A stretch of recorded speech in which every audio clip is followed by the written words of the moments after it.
Muy buenos días para todos. Les habla John Mauricio Cuellar Caro, estudiante de Psicología de la Universidad Nacional Abierta de Distancia. Vamos a abordar una temática en relación al curso Psicología Política, pues que refiere a la fundamentación conceptual del curso. Para ello, pues la guía nos solicita, digamos, responder de manera, pues como personal a ciertos interrogantes, los cuales vamos a empezar a ver. El primer interrogante nos habla sobre qué entiendo por psicología política. Básicamente, pues hablamos de que es una rama de la psicología que se centra en comprender los procesos psicológicos individuales y grupales y en cómo influyen en la política. Recordemos que es importante estudiar la psicología desde varios puntos de vista, desde varios enfoques y desde varias ramas como disciplinas. ¿Qué sucede? Para comprender, por ejemplo, la psicología a nivel político, pues necesitamos estudiar la psicología desde algunos referentes, desde algunos sucesos que se han vivido y contemplar también pues que, por ejemplo, se estudia la psicología del campo de vista de la antropología, para comprenderla pues bajo este contexto, desde el campo de la psicología, también desde el campo incluso económico, desde todo ámbito social, pues básicamente estas ramas, estas disciplinas se enfocan en entender el comportamiento del ser humano como la psicología, se enfocan en comprender las dinámicas, se enfocan en comprender la historia. Entonces, pues digamos que esta es la relación que se le da a la psicología como tal con la política para comprender algunas actitudes y creencias o emociones que se generan con base en sucesos que tienen que ver pues a nivel social, a nivel comunitario. Hablamos también entonces de cuál es el objeto de estudio de la psicología política, en donde decimos que pues la psicología como tal basa su enfoque en la idea de que los factores psicológicos como la motivación, digamos estos factores a nivel individual, la motivación, la percepción, la identidad y algunos otros aspectos individuales, cómo digamos generan algunas situaciones a nivel político en donde a nivel social, en donde pues tiene repercusiones entre todos. Asimismo, pues como algunas situaciones de las comunidades, de la sociedad, pues tiene repercusiones a nivel de nosotros como individuos, eh, a nivel psicológico.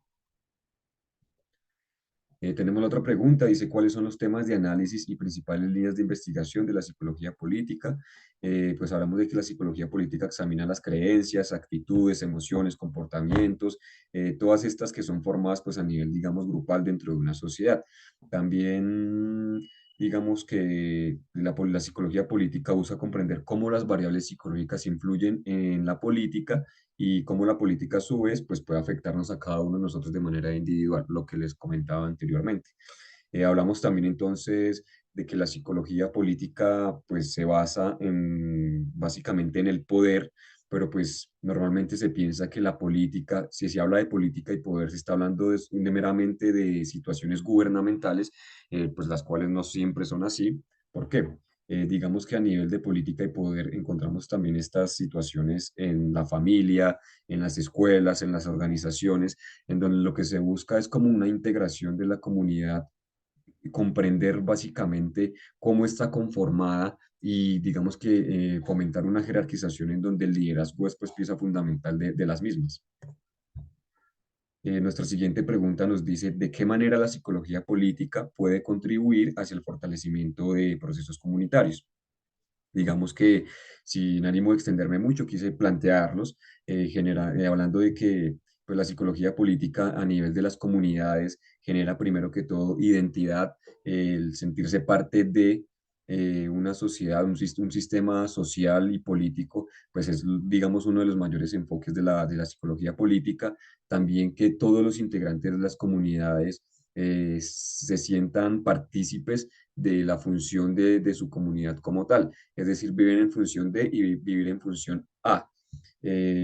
Por ejemplo, poder elegir y ser elegidos, pues en el sentido, digamos, de lo que comprende el contexto político en los entes gubernamentales, pero pues también, digamos, nos hablamos de la inclusión social en el tema de, pues digamos, de muchas políticas públicas que se generan pensando en los derechos que tenemos todos como colombianos según nuestra constitución política, pero pues a este punto de la inclusión viene de que, a pesar de que tenemos los mismos derechos, no todos tenemos los mismos alcances a ellos. Es decir, yo no puedo hablar de que pues, yo tengo acceso a una educación, por decir algo, a educación en bachillerato, tengo acceso aquí en la zona urbana y una persona de la zona rural también tiene derecho a esa educación, pero pues no tiene los mismos alcances para acceder a ella. Es decir, no tiene, muchas veces no se cuenta con los maestros, no se cuenta con los recursos, con la infraestructura, con las vías para desplazamiento. Entonces, básicamente a esto hace alusión. La siguiente pregunta dice, ¿cómo la psicología política puede ser un instrumento para aportar en la construcción del tejido social en Colombia? Como les comentaba anteriormente, entonces la psicología política se puede utilizar, por ejemplo, en adelantarse a los hechos en cuanto a movimientos sociales, pues para saber, digamos, para determinar cuál va a ser la consecuencia de esas acciones, lo que se conoce como efecto, causa y efecto. Entonces, hablamos por decir algún movimiento social organizado como un paro al cual, pues, es del derecho a la protesta, pero cuáles van a ser las consecuencias a nivel social, tanto positivas como negativas. También hablamos, por decir, de que se puede medir, pues, mediante los instrumentos de la psicología política, situaciones como el racismo, la xenofobia que se presenta, por decir algo, por los inmigrantes, o la xenofobia que se presenta, por decir algo, a nivel de las etnias. Pues recordando que nuestro país tiene pues algunas etnias como la población afro, como los indígenas, pues donde hablamos de que las políticas públicas para ellos no son las mismas, no hay acompañamiento de los entes gubernamentales, entonces por eso pues es necesaria la participación desde este enfoque. Básicamente es eso lo que quería pues como socializar con ustedes. Espero pues de pronto puedan tener alguna retroalimentación conmigo y agradecerle a la tutora y pues por los contenidos, al curso también por las unidades pues para poder continuar con este proceso de formación como psicólogo. Muchas gracias.